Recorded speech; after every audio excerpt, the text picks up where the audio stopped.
Dobrý večer, vás tady vítám. Ten mikrofon, který mám v ruce, tak ten není do sálu, to je na internetu, kde si můžete poslechnout jednak archivy autorských čtení a v některých případech i živé přenosy, hlavně po 8 hodin potom i s videem.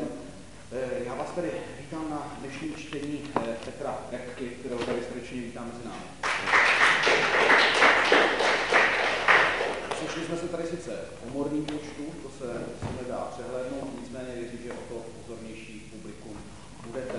A teď bych poprosil, protože já to vždycky uvádím to strašně stručně, protože to jinak neumím, ale dneska máte mimořádné štěstí a já taky spolu s váma, protože tady vydavatel z bratislavského nakladatelství LCA, agentury LCA, která vydává takových 70% původní slovenské literatury, Holman Kertész Bazala. A já bych ho poprosil tady, aby nám tady udělal zasvěcený profesionální úvod, jak on umí.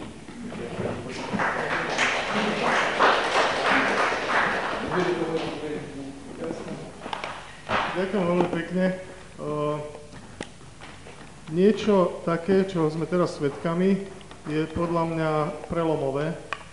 Taká široká a veľká prezentácia slovenskej literatúry, myslím si, že ani v Československu nebola, že by sa niekto zapodieval mesiac veľmi intenzívne slovenskou literatúrou a každý večer predstavil iného autora. Takže ďakujem veľmi pekne organizátorom za to, že nám pomohli vlastne takýmto spôsobom presadzovať slovenskú literatúru. Dnes večer tu máme hostia, ktorý prišiel až z Nemecka. Peter Repka žije od roku 1973, možno sa nemýlim, od roku 1973 v Nemecku, v Offenbachu pri Frankfurte nad Mohanom a vlastne tam sa priženil a odišiel z Bratislavy, kde v 60. rokoch s Ivanom Štrbkom a s Ivanom Lavčíkom založili literárnu skupinu Osamelí bežci. O tej literárnej skupine sa vlastne asi dozvieme aj z rozprávania Petra. Táto literárna skupina fungovala predovšetkým okolo časopisu Mladá tvorba, to je kultový časopis, ktorý v roku 70 zakázali normalizátori na Slovensku, ale dovtedy združoval vlastne vtedajšiu súčasnú slovenskú literatúru, predovšetkým mladú. Debutovali tam autori, ktorí vlastne sú nazývaní tak neoficiálne aj generáciou 60. rokov a vlastne všetci autori, ktorí sú v súčasnosti na Slovensku renomovanými spisovateľmi, majú okolo 60 rokov, tak vtedy začínali teda v tej mladej tvorbe. Myslím si, že to bolo niečo výnimočné, čo nemá obdobu možno ani v stredoeurópskom priestore, že vlastne jeden časopis vytvorí generáciu nových spisovateľov. Takže to bol taký veľmi dobrý, skvelý štart a Peter Repka vlastne aj debutoval z takého náprahu s pomocou mladej tvorby, vlastne s básňami, ktoré nejakým spôsobom boli publikované v mladej tvorbe alebo vznikali v tom období, keď teda mladá tvorba bola takým katalizátorom pre tvorbu na Slovensku. A potom sa vlastne na veľmi dlhý čas Peter Repka odmlčal a vrátil sa naspäť do slovenskej literatúry v 90. rokoch. Ja som mal tú česť vydať mu v roku 98 zbierku takých poetických reportáží, ktoré sa volali Vstaň a choď a boli pripravené do tlače v roku 1970, dokonca boli aj vytlačené a 20 exemplárov sa zachovalo, jeden z nich vlastním, vďaka Petrovi, ktorý mi to podaroval, tu druhý máš tuším ty a ostatných ani nevieme. Vlastne táto knižka bola zostavená predovšetkým z reportáží, ktoré boli písané pre mladú tvorbu. Peter, vlastne jedna z tých reportáží bola aj o dni, keď sa v Bratislave objavili tanky a vlastne táto reportáž bola príčinou toho, prečo bola tá knižka skartovaná. Takže vlastne okrem toho, že Peter básnik, tak sa venoval a dúfam, že aj doteraz sa venuje aj prozaickej tvorbe. Dnes budeme počuť predovšetkým jeho básne z pripravovanej zbierky, že Peter? No, už hotové prakticky. Už je vlastne pripravená do tlače, malo by výjsť tento rok vo vydavateľstve Modrý Peter a som veľmi rád, že si budeme môcť, aj pre mňa je to premiéra, tak sa veľmi teším na to autorské čítanie. Na konci vlastne po autorskom čítaní bude ešte taká malá beseda, ktorú by sme vám chceli umožniť, aby ste sa to dozvedeli, to, čo vás zaujíma. Takže ďakujem za to.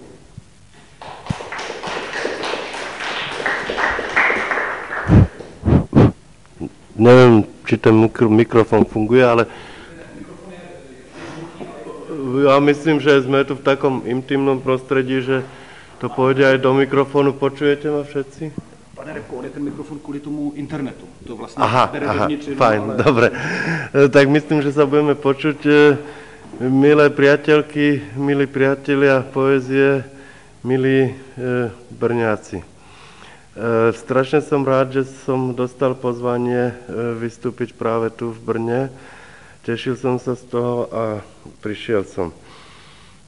Čo dnes, pokiaľ nám to čas dovolí, budeme spolu môcť zažiť, je svojím spôsobom básnický experiment a dnes premiéra. Ja som pred asi 20 rokmi začal písať rozsiahlý cyklus pod názvom Železnice. Ten cyklus od začiatku bol plánovaný poviem to v tej železničnej tematike na 15 vlakov s 15 vozňami. Každý vlak predstavuje jeden básnický cyklus s 15 spevmi. Ja som tušil, keď tento zámer bude uskutočnený, ako dnes sa už stalo, že tam bude strašne veľa možných kombinácií. Pred niekoľkými rokmi, keď sme o tom hovorili práve s Kalim, ktorý tu predniesol úvodné slovo, sme prišli na tom, že umožniť tieto kombinácie čitateľovi je jediná možnosť niekedy vydať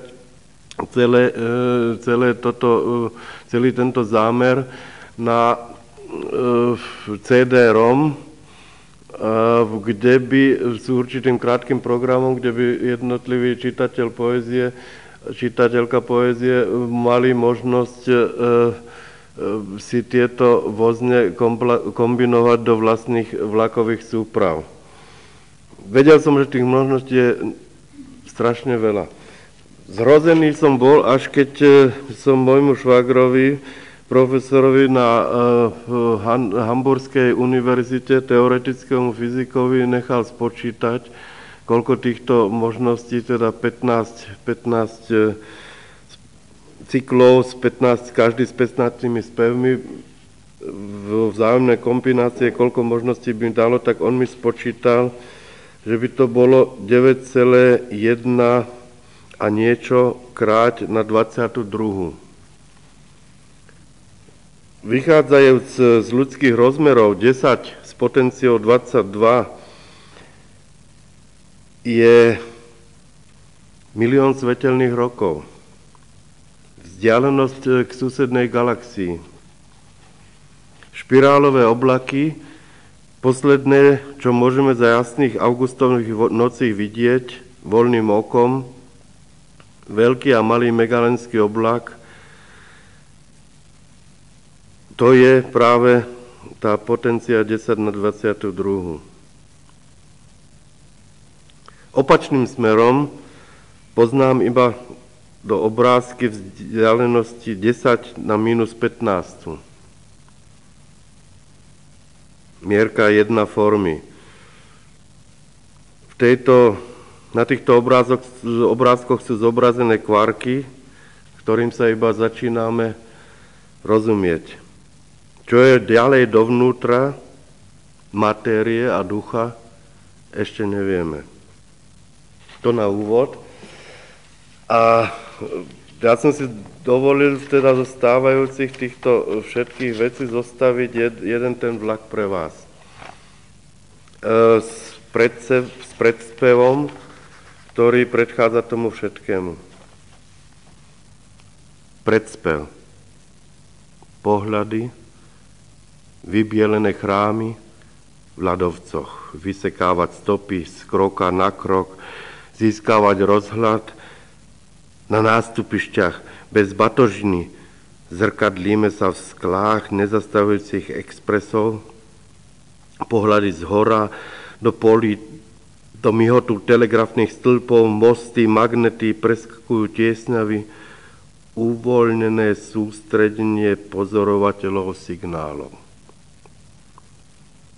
Prosím o cestovné lístky, výherné, hlad bez hanby, o priame rýchlosti, o more v nás neviditeľné, keď vstupuje do izby, o belasé koníky vôd, čo spoznali sol, sklonený a štedrý, o zrkadlový obraz a ticho plachetníc na vode.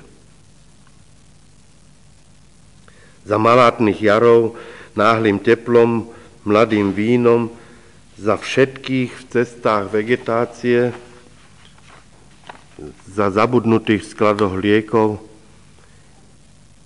i za bojazlivých výhercov, zmeškané vlaky, za cestu do stanice Purgatórium, za kartu srdcovú prosím a sľubujem. Železnice, nebudem falošne, z ostrova na ostrov. Ó, sivý ružový svet. Za kamene pôdu nížin a motýlý krik, za vypálené močiare a utopených rybárov, sediacich v prístavoch na okrúhlych kamenoch, za tých, ktorí narýchlo čítali v horiacich knihách. Prosím za tých, ktorých vidieť zďaleka ako stredoveké mestá. Za toho, ktorému prešli korčulou cez ústa, a za teba, pokladník v tvojich peniazoch. Prosím za pomílených sebou samých, vydedených, ohováraných, za zablúdené predávačky lámp a za neprekrstených. Pre radosť píšem sestrám intenzívnych oddelení, deťom bez vlasov a tým, ktorých bolí srdce.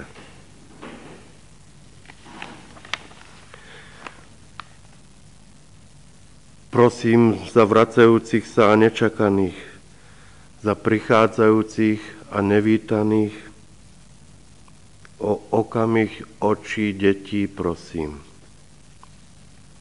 Koľajnice, narýchlo pristavené, hrdzu vyžarujú, krútené horúčanovou nad bažinami štípané komármi, lesk minulý tepané krehkosťou mrazu, lístami polepené prachom hviezd, ó bláznivé brzdné dráhy.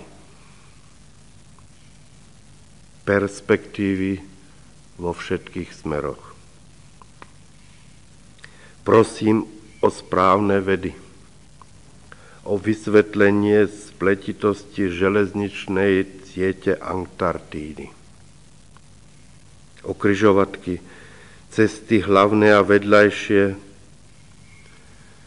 za slušných sprievodcov v možných nebezpečenstvách i za sprievodcov vyhodených z vlaku, za cestu svetlami listov, za studne, za nedele, ktoré budú veselé, i za maličkosti prerastajúce v hymnu prosím. Prosím za zručných výhybkárov, ktorých nepremôže ospalosť, za kráľov v sestrách a kráľovne v nás. Prosím o vlak bez meškania. A ďakujem, veľmi ďakujem za žiarivosť srdc.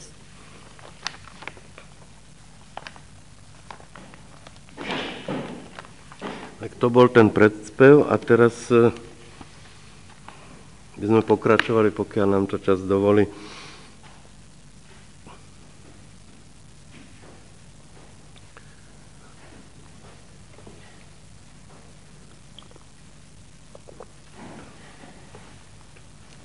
Utíšili oči. Reč sťažnou v lodí, príbory tanierov, fanfári a závoje dymu, sálajúce chleby, popálené dlane rozsievačov plameňov. Smaragd zažiaril v slnečných hodinách. Kupola dúhy oslávila mesto v čase večerného vína. Zlaté čaše vymodelované, tichý dotyk. Člny veslárov na oblohe už dosahujú slnko. Vlak kolíše zo sna do sna v kruhu, ohmatajú jahňatko, kalichrosy.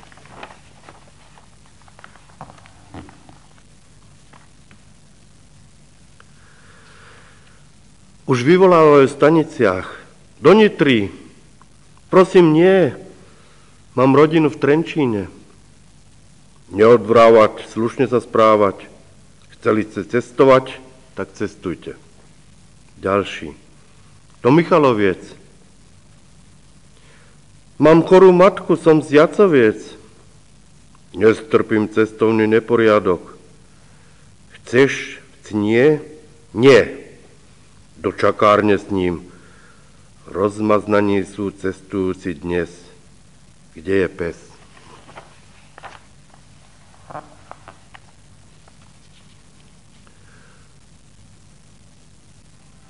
Už v buble nie lien, cudzia sadze, blčí, vlčí mak, kotle ide rozdrapiť.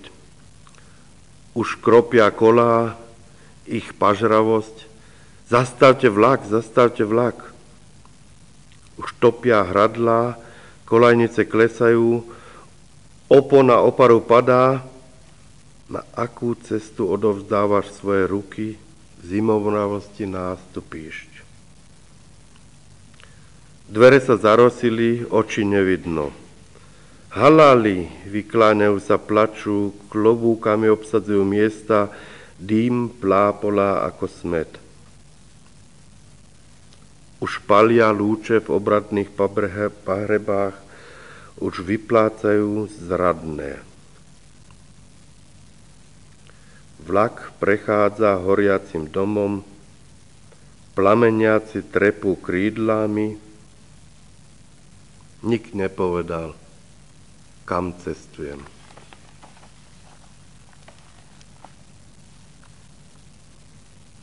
V proroctvách chuť cédrov, dávno pred plodmi, jedlé jadrá svetojanských chlebov pre prsty modlitby. Zrkadlíme sa, vzdycháme, čas možného ticha. Keď teraz nezavoláš, už volať nemusíš.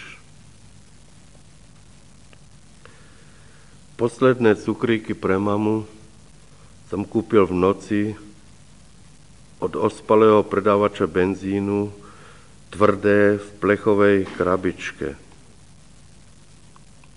Mama sa usmievala. Toto je dobré. Keď som ju hľadal v noci v uliciach rodného mesta, pršalo. Plátené ťažké sa hompálalo čerstvé mäso a odrazu z ulice chodcov ocitol som sa v púšti.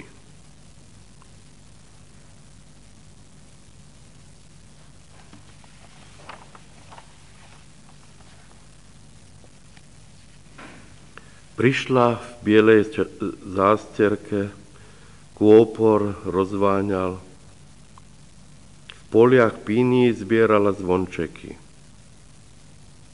Triasla sa ako brokát, šla plameň sviečky a svetlo horelo vo vrstvách reči bez slov. Útle a bezbranné výhonky zlietli zo semien liečivých.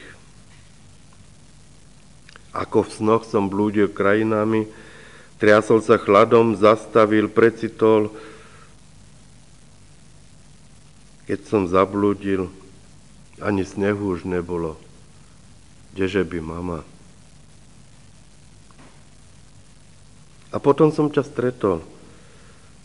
Vznášali sme sa nad cestami, smiali sme sa, kamene na nás nemohli.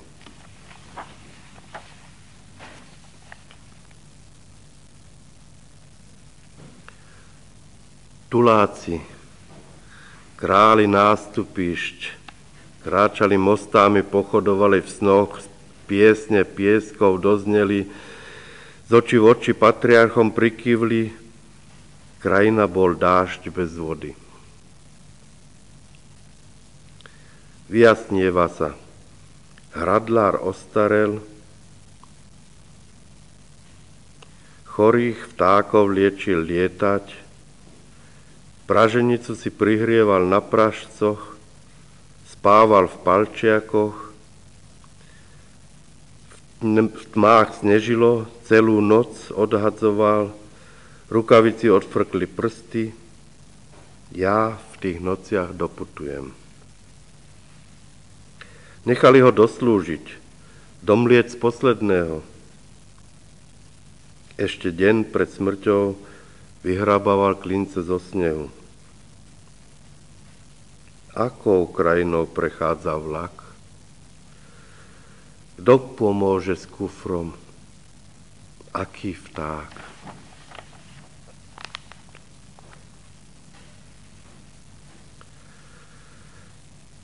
Plachetnica v púšti stroskotala do mušle, plač skamenel. Mraky sa zosypali, fresky padajú zo stien, a domovov niet. Bledo nalíčené srdcia v pustatinách snehu. Suché slzy bez farebných platiem. Šalom, dovidenia.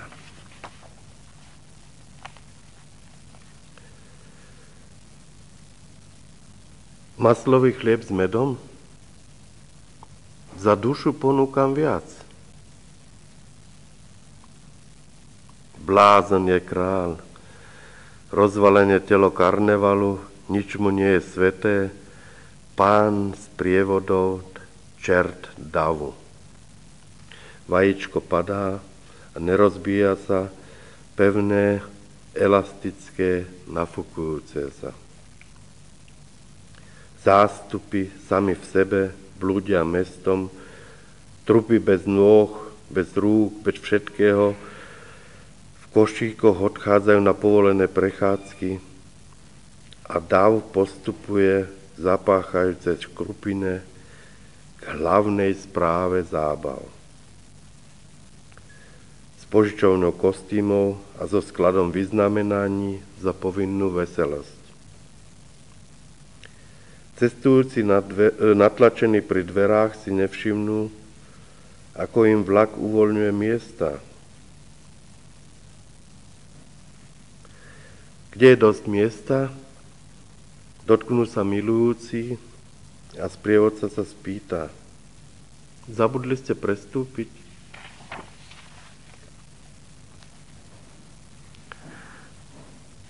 Ak sa vydáte na cestu, nezabudnite sa doma. Buďte ako voda, vždy si cestu nájde. Cez deň putujte, koľko zvládnete. V noci, iba ak na to máte. Pútnik je spokojnejší, keď nedoputuje, ako keď mu zabránia putovať. Naučte sa premieňať pohodlie na pohodu. Veru hovorím, nestrč prst do medu, kým neukážeš smer. Pršte, keď máte pršať. Putujte, keď putovať. Vtáci neprinášajú do hniezda sústa, ktoré by mláďatá zadrhli.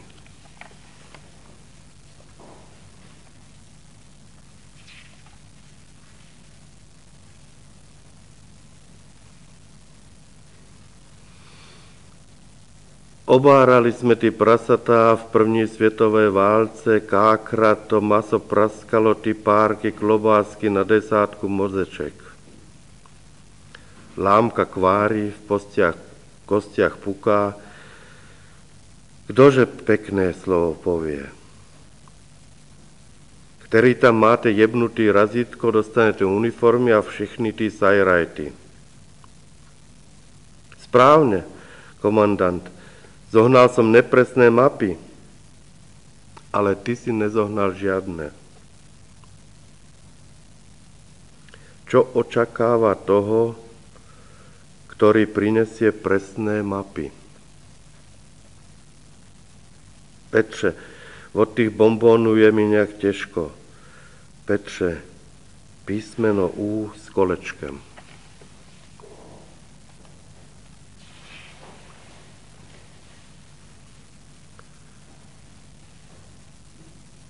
Svetí sú všade. Telo v Nevers, rebro v Lurdoch, v svetom snehu a v svetom dáždi rezbárom nezohnali peniaze na sochu. Svetá Bibiána, patronka opilcov, svetí z gipsu sa potácajú, krypty plné haraburt. Svetým pripomínať urodzený pôvod, ako by nadávali. Ľahko im prenášať vodu v sieťach, pár papúč zavečiť na lúč, vo vriacom oleji sedia ako vo vlažnom kúpeli, ohne ich nespália, slzami hasia plamene, šelmám nechutia, púta utopených v mori rozpúšťajú. V nebi sa neholia každý deň. Spovedníci radia svätým, aby sa menej modlili. Aj tomu, ktorý sa celý život modlil, aby nezomrel ako predstavený. Aj mučeníci bezcielného pobehovania túžia po pokoji srdca. Bohovia sú rozhnevaní, na otázky kadidla neodpovedajú, zvestovať nechcú. Bohu sa z kadidla kýchlo, svätí sa rozchychotali.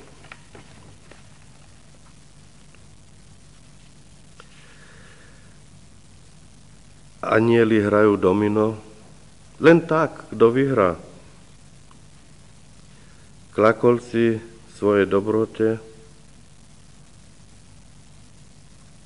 aj tu ti strhli. Železnice by bolo veľmi pekné meno pre rastliny medzi koľajnicami. Napísal mi 12.2.1989 Ivan Lavčík.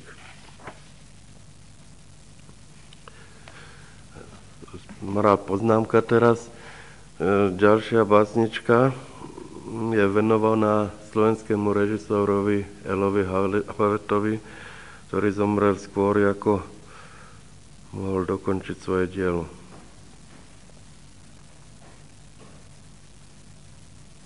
Krátko pred popravou medzi pešiakmi rozprával som so strelcom. Sme vojakmi, mienil. Anjeli hrdúsiť nevedia. Vyvolal Ela z vozňa obetí a ukázal mu jeho filmy. Streľ do nich, rozhodol Elo. už to nebolí.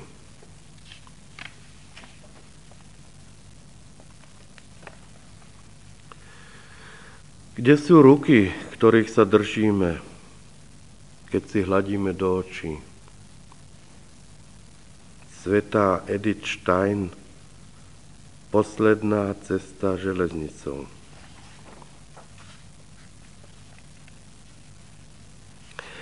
Svetlo žijúcich v pobožnosti ticha. Smieško povedal: zaumienil som si vniesť trochu svetla do problémov jesto neureku. Samo svetlo znepokojuje. A čo potom taká tma? Ako rybári sieťami svetla chytáme piesne života.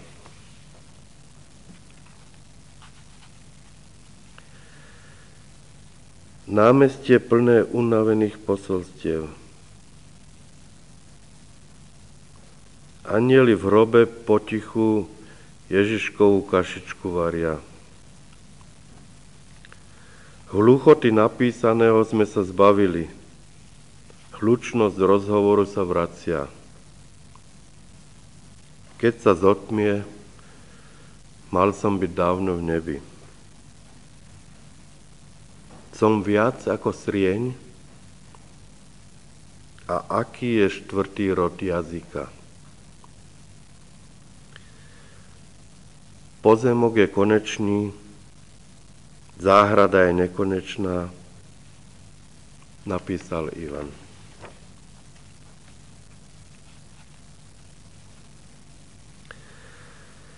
Ako by sa svetlo nespotrebovávalo.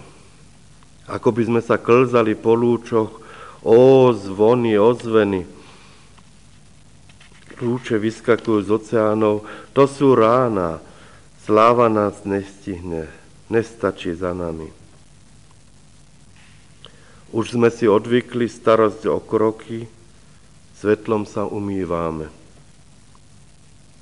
Lode vyzvonili z prístavu, rozleteli sa zelené zástavy, vozíme sa na vetroch nad terasami krajiny.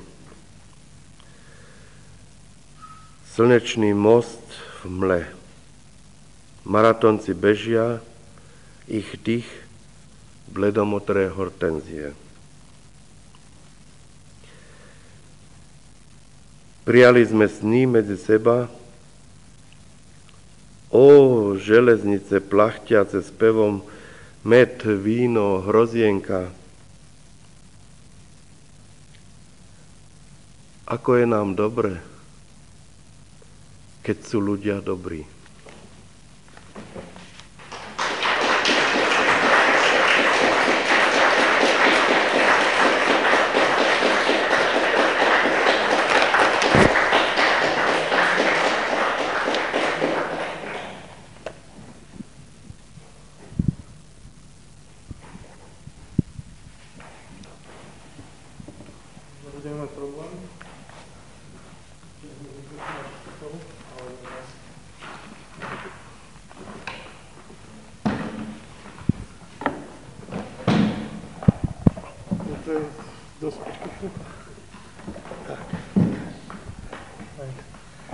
Je to dosť improvizácie, lebo sme si nepripravovali na takéto niečo, ale ešte máme asi 10 minút, aby sme sa mohli aj porozprávať trošku o poézii. Predpokladám teda, že keď ste prišli, čo si teda veľmi ceníme, tak asi trošku aj o tej poézii premýšľate. Ja s Petrom pripravujem tento rok na jeseň jeho prvý zväzok zobraných básní. Vlastne budú to básne do roku 1991. Asi tak, až s jednou výnimkou to ešte nevieš. To by som ešte eventuálne prečítal, keď dovolíte. To je jedna básnička, ktorá je prakticky z tohoto roku, ale ktorú ako na záver, lebo všetky ostatné básne sú z minulého storočia, ktorú by som tam ako chcel mať. Eventuálne, keď vydavateľ bude súhlasiť. To je veľmi krátke, by som si to dovolil prečítať. a volá sa to tiež 20. storočie. Grúšenka, Grúšenka, poďme v Dostojevský sad. A čo tam budeme, Piotr Jusufovič? A čo tam budeme? Budeme mŕtvé duše počítať, Grúšenka. Mŕtvé duše z Gulagu. Takže vlastne týmto bude uzavretý tvoj básnický cyklus, ten prvý. Minulého storočia. Lebo vlastne tie železnice, jak sme sa dohodli s Petrom, teraz vychádza teda posledný zväzok tohto cyklu a vlastne po vydaní nasledujúca taká tá súborná knižka budú všetky železnice plus ten CD-ROM. Ja neviem, či ja som teda ešte nepočul niečo také, že by vyšla niekedy poézia na svete v CD-ROMe, kde si vlastne čitateľ bude môcť zostaviť vlastnú zbierku, vlastné poradie jednotlivých tých spevov a železníc. Podľa mňa to bude veľmi zaujímavý projekt. Vlastne už niekoľko rokov sa vždycky pri každom stretnutí s Petrom bavíme o tom, že zhruba ako to zrealizovať. No pravdepodobne si budeme musieť nejakého programátora privolať k tomuto projektu, ale zase programátori majú tiež veľmi blízko k umeniu, takže dúfam, že budú tak správne švihnutí, že nám pomôžu v tom projekte. Ale Peter, teba by som sa chcel opýtať k tomu predchádzajúcemu obdobiu, teda tomu minulému storočiu, jak sme to nazvali. A vlastne mňa zaujíma, že akým spôsobom sa básnik, ktorý sa ocitne v inej jazykovej oblasti, keďže od roku 73 žiješ v Nemecku, tak akým spôsobom vlastne tie básne žijú v tebe. Ty si sa naučil teda po nemecky tak dobre, že vlastne komunikuješ a moja otázka smeruje k tomu, či aj cítiš, či sa ti sníva po nemecky a či si aj sa pokúšal niekedy po nemecky napísať báseň. Sníva sa mi po nemecky, raz sa mi snívalo dokonca po rusky, výsledkom to je tá básnička, ktorú som predniesol, tá sa mi snívala v ruštine. Napísal som ju po slovensky, ale otázka je trošku, ja by som povedal, že básnik je vždycky mimo jazykovej oblasti. Lebo nejak básnik prichádza na tie hranice jazyka a proste, pochopte to správne, chce vyjadriť niečo v podstate nevyjadriteľné, niečo o podstate nášho života a to je hraničná situácia, bez ohľadu v jakej reči sa hovorí, básnik naráža proste na túto bariéru, ktorá sa mu aj tým najlepším básnikom sveta alebo poetkám sveta sa pri všetkej snahe a všetkom, čo nás pri tom veľkom umení uchvacuje, podarilo vyjadriť len čiastočne a nedostatočne. Takže by som povedal básnik na hranici alebo za hranicami jazykovej oblasti. Že vlastne tvoj pracovný nástroj, to znamená jazyk, slova, sú vlastne aj tvojim najväčším nepriateľom, pretože myšlienky sa snažíš do toho jazykového systému dostať. Isté, ale to priateľstvo asi preváži, lebo ináč by som to nepísal. Ale neodpovedal si mi na otázku v tom, že snažil si sa niekedy tie svoje myšlienky formulovať aj v tom cudzom jazyku pre teba, povedzme v tej nemčine? Hej, ja som napísal dokonca pár básní v nemčine, ale aj jednu takú esej, ktorú teda samozrejme moja žena, ktorá je prekladateľka, musela samozrejme príslušne upraviť. A aj som dokonca za to dostal nejakú cenu špárkase, ale proste nejak tá slovenčina mi stačí zatiaľ. Čiže to je jedna vec je jazyk. Človek tým, že keď sa odsťahuje z domovskej krajiny, tak stratí ten živý kontakt s jazykom, ktorý si ty nejakým spôsobom udržiaval, ale nie tak intenzívne. A druhý, v podstate tiež iný problém je v tom, že si stratil povedzme kamarátov do takej miery, že ste sa nemohli vidieť tak často, ako ste sa povedzme vydali v 60. rokoch, keď ste boli študenti. Takže vy ste udržiavali čulý korešpondenčný styk, ale ako si v podstate v tom odlúčení, teda v tom nemeckom svete, pociťoval vlastne tú potrebu udržiavať kamarátstva? Tak ja som, to musím trošku upresniť, ja som nebol v tom pravom zmysle ako emigrant, ja som neutekal, lebo my sme sa brali so ženou, môžem povedať, z lásky v Bratislave. Manželka je Nemka. A ona je Nemka a potom v rámci nejak spojenia rodín som si požiadal o vysťahovanie a to v tom minulom čase znamenalo, že som mal tzv. Vysťahovalecký pás, na ktorý za určitých okolností vždycky som si o každú cestu musel žiadať na veľvyslanectve v Bonne, vtedy ešte československom, ale mal som tu možnosť cestovať a s tým, že som sa nemohol živiť poéziou, tak som mal civilné zamestnanie ako proste v obchodnej firme, ja som strojný inžinier s mašinami a s takými vecami, takže som často, ja som 30 rokov bol pravidelne na brnenskom veľtrhu, ako mali sme tam dokonca stánok a tak. Takže ten kontakt bol veľmi úzky, našťastie. Nebol som, že 30 rokov, že bez kamarátov, tak vždycky, keď som bol doma, tak sme sa s kamarátmi stretli. Dokonca sa sami stali prípady, že Peter, s tebou sa stretávame častejšie, jak s tými, čo sme stále v Bratislave. Takže ja som tie príležitosti, ktoré mi boli dané, využíval samozrejme a nemal som pocit toho odlúčenia. Skôr som sa cítil takým nejakým predčasným Európanom. Dneska sme v tom všetci spolu. No. Tá moja otázka, toto bola vlastne taká medziotázka, pretože hlavne som sa chcel spýtať na tú skupinu Osamelí bežci, ktorú ja som nezažil a v podstate zažil som ju jedine tým, že som čítal vaše knižky, ja neviem, od puberty, v podstate som si všímal túto literárnu skupinu dosť ojedinelú, dosť kompaktnú, keď to môžem pomenovať, veľmi zaujímavú. Čiže vy ste vlastne udržiavali ten styk viac menej korešpondenčný, pokiaľ mi dobre siaha pamäť. Tiež, ale k tej skupine som povedal, že nebola to skupina v pravom zmysle ako literárna skupina, že by sme si nejak predpísali, ako treba písať, čo treba písať, nejakú vlastnú poetiku. Proste každý z nás písal to, čo uznal podľa sám seba za vhodné.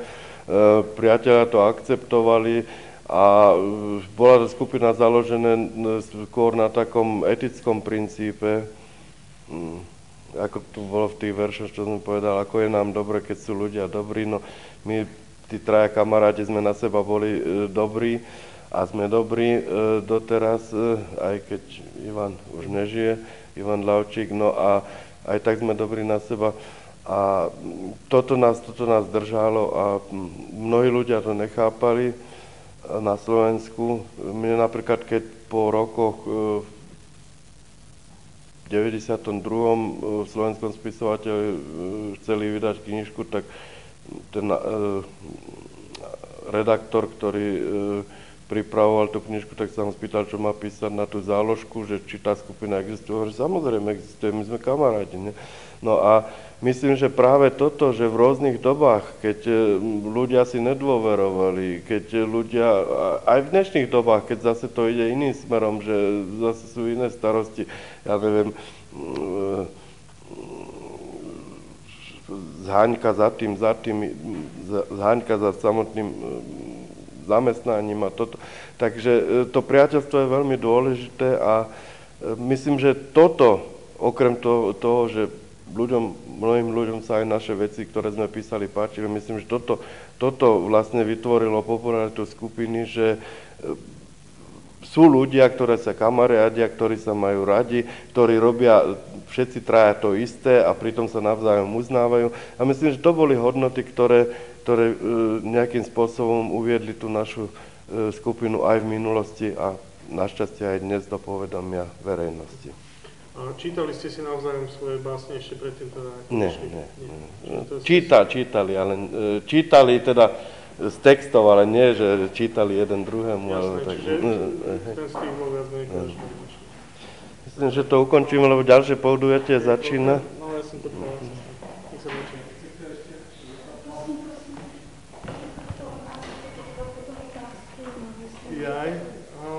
Ja to počujem, no. Ja to zopakujem vlastne.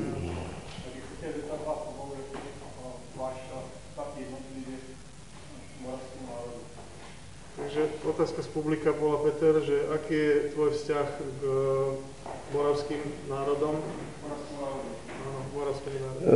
Tak môj starý otec, Jozef Šepka, pochádza z Hoviedzi u Vsetína a bol poslaný na Slovensko nejak v 20 rokoch vybudovať zastúpenie fabriky na Slovensku Tonež, ktorá v Hoviedzi mala výrobu.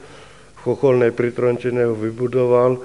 No a za slovenského štátu, ako potom nás premenovali na Repka. Takže môj starý otec bol z Moravy a volal sa Jozef Šepka.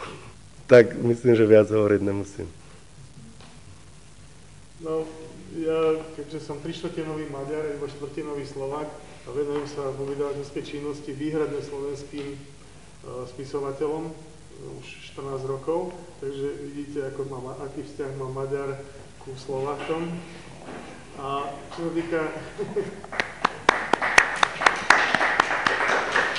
čo sa týka zasa spolupráce s bratskou Českou republikou, tak tiež tie vzťahy sú na veľmi dobrej úrovni. Dokonca v Brne som v 2 vydavateľstvách už vydal 2 knižky mojich autorov. Jedna bola v Host Brno, veľmi úspešná knižka Daniely Kapitáňovej, ktorá sa volá Samkotála, kniha o Žbitovie.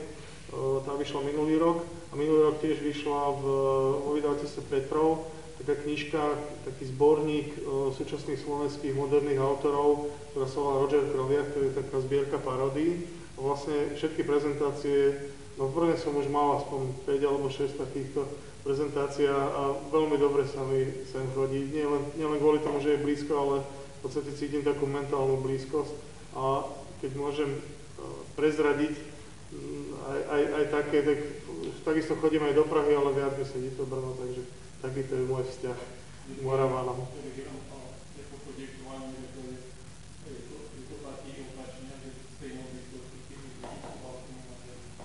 Ďakujem pekne. Ďakujem.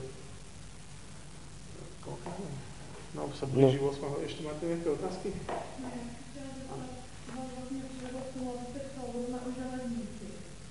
Takže ja zopakujem tú otázku z publika, že prečo si sa rozhodol písať knihu o železniciach? Tak ja som k železnicám ja som ako malý chlapec veľmi rád cestoval vlakom, to je možno predhistória.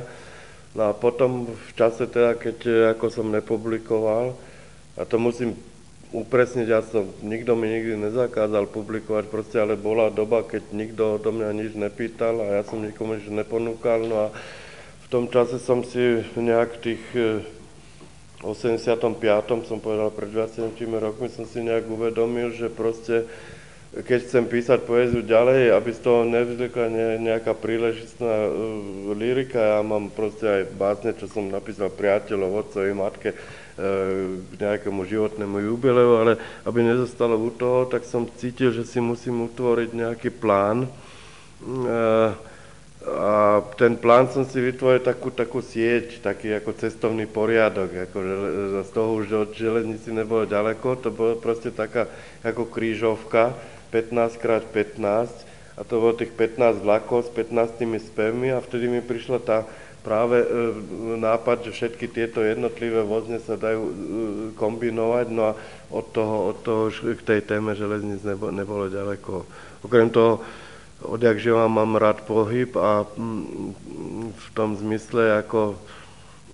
A vôbec, to by sa dalo dlho o tom hovoriť, ja si myslím, že vlastne celý ten technický pokrok, ktorý pred, 150-200 rokmi začal, takže do určitej miery umožnili práve tie železnice, tá mobilita. Do tej doby, keď sa všetko prevážalo len koňmi a nejakými plachetnicami. A potom prišli železnice a mňa vždycky fascinovalo, s jakou neuveriteľnou rýchlosťou sa od tej prvej železnice vytvorila v celej Európe celá železničná sieť. Proste to by bola taká ďalšia metafora, že... No a samozrejme, tie železnice priniesli ten úžasné zrýchlenie, úžasný pohyb do toho nášho života, ktorý, neviem, či to je dobre, či zle, ktorý zo dňa na deň sa zrýchluje. Ako sú o tom odborné články, že tá kapacita čipov a počítačov sa prakticky zvyšuje geometrickým radom. To znamená, že vôbec sa nedá povedať, čo zažijeme za 10 rokov. A podľa mňa tieto vynález a rozšírenie železníc bol začiatkom tohoto obrovského pohybu a zrýchlenia. Čiže vlastne železnice v poézii sú tiež nejakým iniciátorom nejakého rozbehu zvýšeného pohybu. Tak tieto ciele som si nikdy nedával, no ja som si to písal tak, jak som vedel najlepšie a čo s tým bude, to je čitateľ, čitateľka, neviem. Ja proste mám taký pocit, keď niečo dopíšem, tak pre mňa už ako keby to nebolo, no.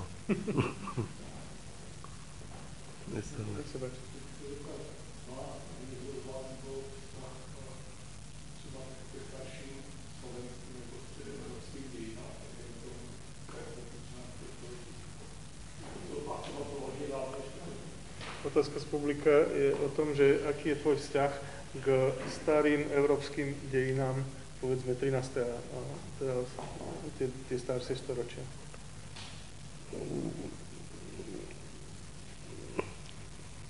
Tak ja si myslím, že veľmi pozitívny, lebo ja som prakticky bol vyškolený v tom čase komunizmu a tam nám napríklad hovorili o tom, že ja neviem, stredovek, to bola doba temná a toto a upalovali bosorky a ja neviem, čo všetko hrozné sa tam dialo. No a potom časom, keď som sa zaoberal trošku, ja som není historik, ja proste tie historické veci čítam len ako z pasie, to ako nemôžem tomu odborne povedať, ale som objavil, že ten stredovek, čo sa týka aj umenia, aj spôsobu života, že mal svoje absolútne pozitíva, okrem tej doby temná, jak sa hovorilo.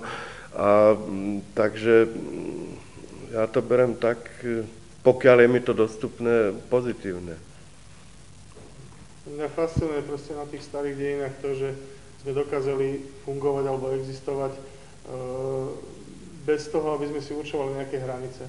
A vlastne v súčasnosti sme dosiahli obdobný stav, ktorý sa vtedy v tom čase nejakým spôsobom snažili, že vlastne až tak veľmi nezáleží, že kde sme sa narodili a akým jazykom hovoríme, ale čo hovoríme. A to si myslím, že v súčasnosti, no minimálne v stredoeurópskom priestore to pociťujem, chodievam veľmi často proste do okolitých krajín, hovorím tými jazykmi, rozumiem im a viem, že sa konečne tá uvoľnenosť nejakým spôsobom dostavuje, takže toto je taká paralela s tým obdobím, s tým časom. Dúfam, že sa to ešte viacej zintenzívni. No čo sa týka Slovenska, tak to je špecifický prípad, že my máme na Slovensku historicky oveľa menej dokumentov alebo konkrétne zachovaných písomností ako napríklad v českých, pretože sa aj vždy hovorilo o Čechách alebo Čechách Morava ako historické krajiny. To nemá byť myslené ironicky, ale úprimne. Ako my Slováci svojím spôsobom písomne to máme dokumentované nejakých 200 rokov dozadu, potom je veľká medzera, vtedy sa písalo v latinštine, v intelektuáli a tak ďalej, tak nakoniec aj tá slovenčina ako spisovný jazyk, to je veľmi mladá reč, ako, a z toho dôvodu, akože ťažko povedať o tých slovenských dejinách, lebo je tam určité vákuum, o ktorom dnes nevedia pomaly ani historici. Ako. No, myslím si, že je to v podstate chápané tak, aspoň teda mladí, moderní ľudia to chápu tak, že našimi dejinami sú aj dejiny Uhorska. Keďže sme v podstate 1000 rokov vlastne boli v jednom kráľovstve s nimi, takisto patríme, sme zasadení aj do dejín Poľska, aj do dejín Čech, aj do dejín, ja neviem, povedzme, Zakarpatskej Rusy. Takže u nás, aspoň teda si myslím, že na Slovensku sa to v súčasnosti chápe tak, že nerozdeľujeme tie dejiny, že toto, aj keď sa odohrávali na našom území, že nepatria ku nám. Patria ku nám. A napríklad, hlásime sa ku nim. dovolíš, ale veľmi dobrý príklad, slovenskí evanjelíci ako protestanti, oni veľmi dlho, by som povedal, dokonca do nedávnej doby prakticky žili z Bible kralickej, ako slovenské preklady Lutherovej Biblie, tie sú pomerne veľmi neskorého dáta.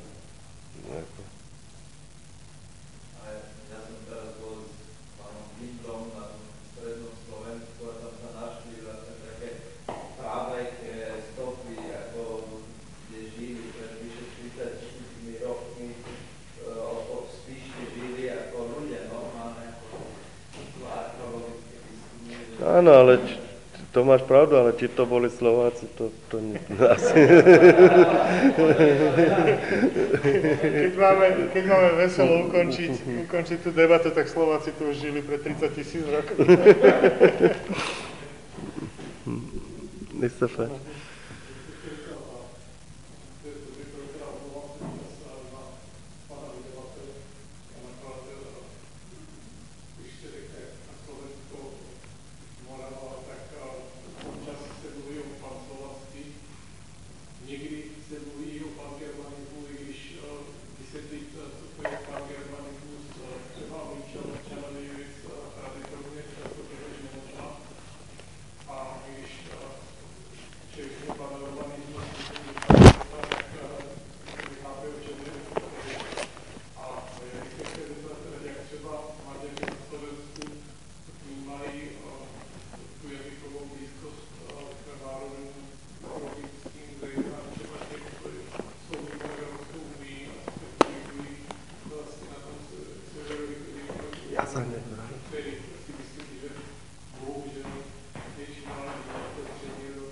Myslím, že ten problém je trošku inde, pretože Maďari nerozumejú nikomu, ani Fínom, ani Estoncom, proste, ani tým tatarským národom.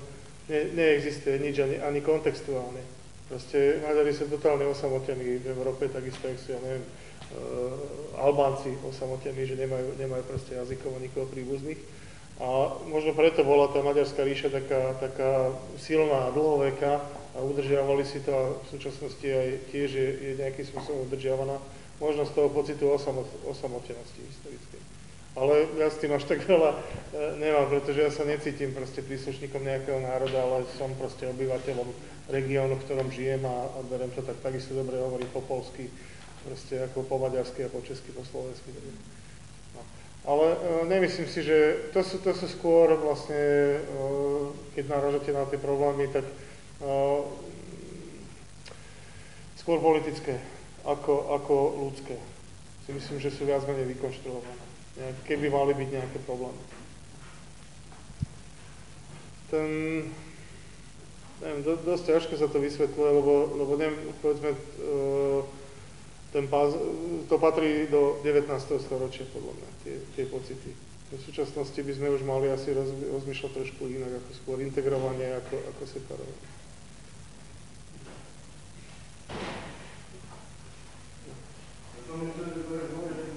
Ja som hovoril, nestal ping-pong. Ale to sú moje osobné názory, takže to neviem. Dobre, asi to skončíme, lebo to už je po 8 hodine, tak my sa chceme ísť ešte a pozrieť aj na to ďalšie predstavenie. No ale pokiaľ by niekto ešte mal niečo... No, ináč, ak teda pôjdete s nami, tak budeme pešo kráčať vedľa seba, takže môžeme ešte ďalej diskutovať. Dobre, ďakujem veľmi pekne, že ste prišli.